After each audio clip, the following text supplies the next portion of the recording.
Assalamualaikum warahmatullahi wabarakatuh. Perkenalkan, nama saya Abdul Aziz Triwibowo. Saya dari Universitas Cyber Asia, Prodi S1 Manajemen. Di sini saya akan mempresentasikan tugas perekonomian Indonesia yang berjudul Indonesia harus menghindari terjadinya middle income trap. Selanjutnya, apa itu middle income trap? Istilah ini dipopulerkan oleh Bank Dunia untuk mendeskripsikan kondisi di mana suatu negara berhasil naik dari pendapatan rendah ke menengah, namun stagnan dan gagal bertransisi menjadi negara maju. Kenapa? Karena biaya produksinya tidak lagi murah untuk manufaktur rendah. Terus inovasi belum cukup tinggi untuk bersaing dengan negara maju. Dan produktivitas faktor total yang melambat. Tantangan struktural Indonesia. Tantangannya yang pertama yaitu deindustrialisasi dini, kontribusi manufaktur terhadap PDB yang cenderung menurun sebelum mencapai puncaknya.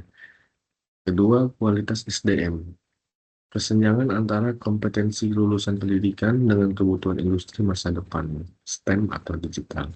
Yang ketiga, ketergantungan komoditas. Struktur ekspor yang masih didominasi bahan mentah membuat rentan terhadap fluktuasi harga global.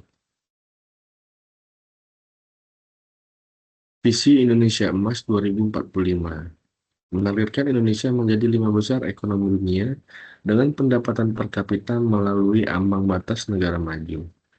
Target pertumbuhannya 6%, target kemiskinannya 0%.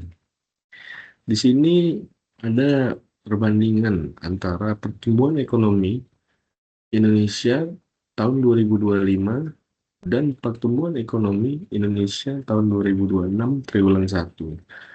Di sini tertera tahun 2025 sampai dengan triwulan 4 sebesar 5,11% dengan total bruto 23.821,1 triliun. Dan untuk triwulan 1 2026, negara Indonesia sekarang sudah melakukan pertumbuhan ekonomi sebesar 5,61%. Kita berharap sampai triwulan akan bertambah terus. Apa pendapat saya terhadap pertumbuhan ekonomi pada aspek kebijakan fiskal? Pertama, transformasi dan hilirisasi. Pemerintah harus mengalihkan subsidi konsumtif BBM ke belanja produktif.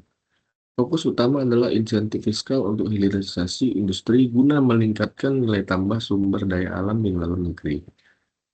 Tax holiday untuk sektor industri pionir, insentif R&D untuk meningkatkan inovasi domestik, reformasi pajak untuk memperluas basis pemajakan.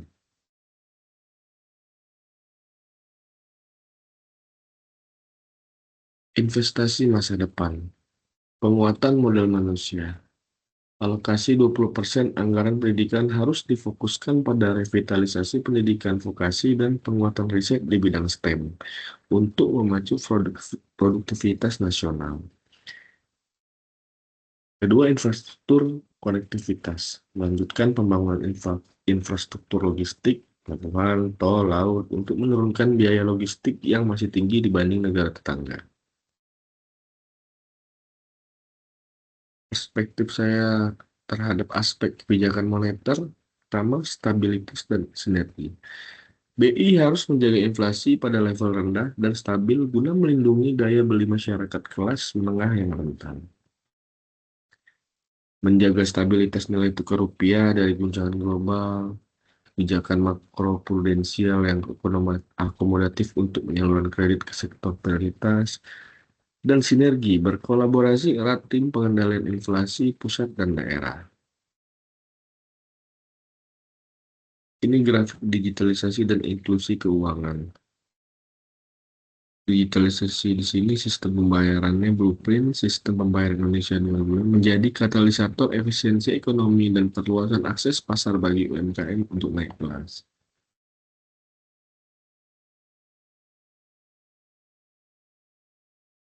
Yang ketiga, perspektif saya terhadap aspek kebijakan utang luar negeri.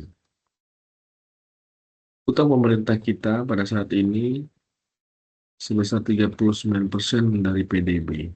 Sementara batas amannya harus 60% PDB.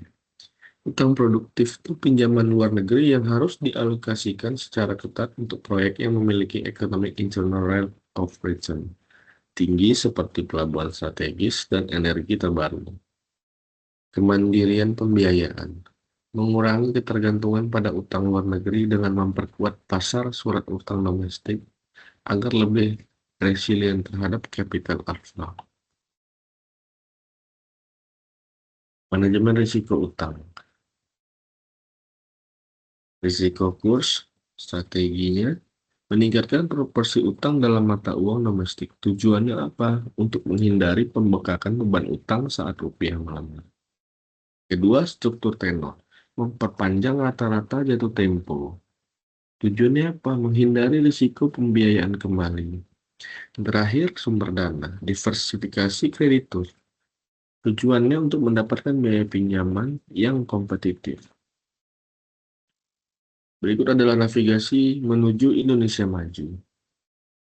Tahun 2024 sampai 2029, sinilah fase penguatan, konsolidasi fiskal dan percepatan hilirisasi komoditas inti. Next, tahun 2030 sampai 2034 itu adalah fase akselerasi, pemanfaatan puncak bonus demografi dan ekonomi digital. Kemudian 2035 sampai 2039, ini disebut fase transformasi, menjadi pusat manufaktur berbasis teknologi tinggi. Dan terakhir, di tahun 2045, disinilah visi tercapai, keluar dari middle income trap dan resmi menjadi negara maju.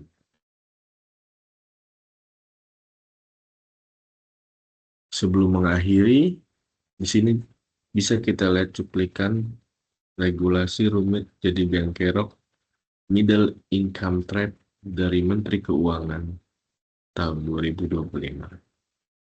Mari kita saksikan.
Oke, sekian.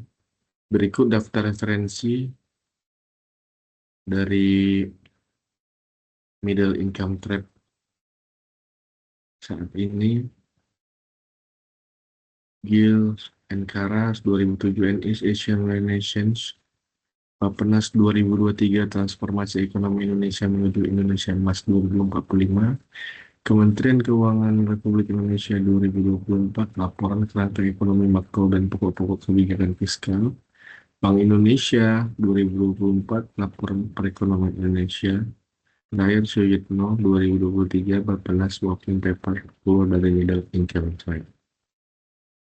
Sebagai penutup, izinkan saya untuk menyampaikan satu pantun sebelum mengakhiri presentasi ini.